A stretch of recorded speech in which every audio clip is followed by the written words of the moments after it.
Hello, tubers and tubettes. This is Dave Dixon out in Northern California, and I'm going to be doing a video today on model building. I'm talking like those toys. And I wanted to say that I'm going to start with one. It's actually called a Fascination Earth model, I believe, of an SR-71. It's for a video that I'm going to do, but I wanted to try to do it. I haven't done models since I was like maybe 10 or something like that. But I wanted to tell you a couple of stories about models and things about models, and maybe a reason that I'm going to build a particular model, a couple of them. But so my first part of it is that I remember my dad had back surgery, and he was in the hospital for quite a while, maybe 2 or 3 months. I barely remember it as a kid. But what I do remember is when he came back, he had all of these models. I especially remember a Huey Cobra that he had built in the hospital bed. And I remember a Phantom Jet, which I was familiar with both of them because we lived on a Marine Corps base, and I knew about them. He built some other planes too, maybe like a Corsair, and maybe like a Mustang. I kind of remember there being a collection because he was laying on his back for 3 months. And I could even be wrong on how long he was gone, but that's kind of what I remembered. So when he came home, I was the son, so he gave them all to me. And so I set them initially on my shelf. He even helped me stick a couple of them onto the ceiling, and they just kind of hung there. I used to lay in bed and look at those models and just imagine I was a pilot, flying in a Huey Cobra, and I don't know, it gave me comfort, just laying in bed watching it. But for some reason, being 10 or 11 years old, I thought it would be cool to take them outside and let them fly. So I tied strings strategically, to the side of it, and then I took them out back and I started spinning them around like it was flying. And then I remember my friend at the time, he was like, "Oh, we should have a dogfight." So we attached some more to some more planes, and we flew them around in the opposite direction. And so as we were coming closer to each other, it really looked like they were planes. Of course, I was getting very dizzy because I was spinning around in a circle, and we were laughing and having a good time. Well, anyway, eventually it happened, what you think's not going to happen as a kid. And the Phantom Jet hit the Huey Cobra head on. And it just, because it was just glued together, like a model, it just completely blew up. And so then that looked pretty cool too. It looked really real. I mean, you got to imagine this is before MTV or cell phones or anything. So this is our entertainment, was to destroy, I guess, these models that my dad had spent so much time putting them together. And so I didn't really feel any regret at all. I didn't think of it as something that my dad was laying in bed trying to make them for me, or I would have kept them. I would have been really careful. But I was 10 years old. I mean, this is what kids do. And so eventually we ended up destroying all the planes, and they were completely destroyed. And then when my father, he looked at it, I'm sure he had to be a little sad. Maybe he wasn't. I don't remember being yelled at or anything. But when he said, "Why did you do that? Why did you destroy these planes?" I had the typical, I don't know. And I never really thought about it, till I got older. It's really weird when you get older, all the things that come up in your head and you start thinking about, especially about loved ones that have passed on.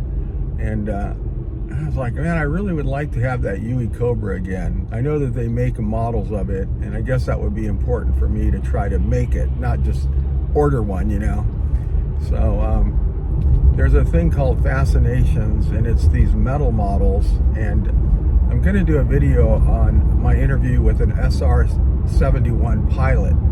I mean, I was really lucky to meet him, and then really lucky to ask him be able to ask him some questions. And I have a really important question that I asked him, and I'm going to share that in the video.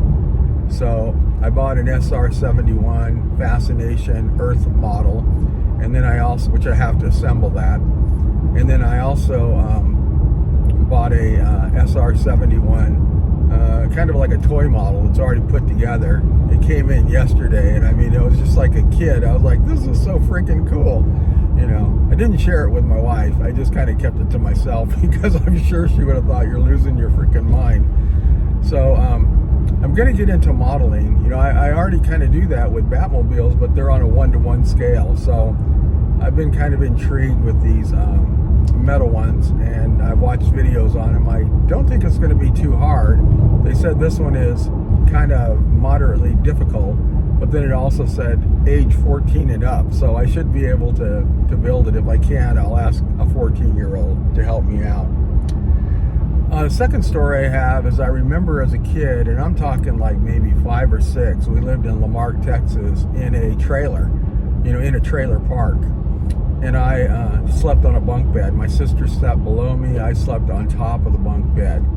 And for some reason, I remember falling off that bed more than once. It had a rail there, but I must have got over the rail and I fell down. And a lot of times I would bonk my head on the dresser, and it seems like that would hurt, but I don't remember ever being hurt from it. But the one thing I had, and I think this has to do with my imagination, is I remember looking down from my bunk bed onto the floor, and there'd always be some toys there, you know, mostly like figurine kind of things. And I remember the figurines getting up and starting to walk around on the floor of the trailer of my bedroom. And it freaked me the heck out. I was so freaked out about it because I'm watching them, and they're walking around on the bottom of the floor, walking in circles, you know, interacting with each other. And I was like, wow, that is crazy that that's happening. And but I was only like maybe 5 or 6 at the time. That was when my dad was in Vietnam, and so we were kind of alone, my mother and my 2 sisters and myself. And I remember those. So that's another reason for the model part of it, you know, to build these models. My uncle, who's 88 years old, he's a puzzle guy. And he's 88 years old, and he builds puzzles. I mean, he does them like 5,000 piece puzzles. You know, he'll spend hours over there. In fact, they bought him a puzzle board where he can actually put the puzzles, and the pieces can go into these drawers that are similar colors, and then he'll put it all together. And then when they're all done, he typically will just, you know, break them all apart, put them back in the box, and he's done with it. It was the satisfaction of the completion of it. Some of them, my brother-in-law has turned them into pictures, you know, where they put them into a frame, and then we've had some of them up at camp, because they do a lot of them at camp. And so I always thought that's really cool. And I even tried to get over there and try to get, you know, into the puzzle thing.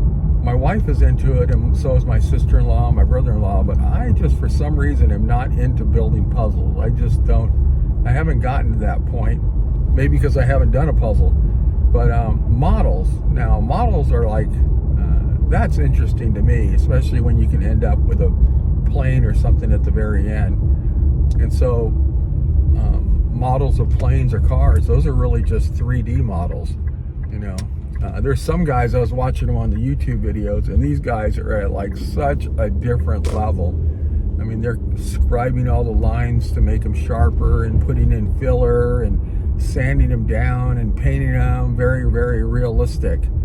I can't imagine that I would get into at that level, but the metal ones are kind of cool because when you're done, you're done. You don't have to paint them or anything. They're kind of shiny metal, and they're very small, so they don't take up a lot of space. And that's one thing I don't have a ton of, is extra space, you know.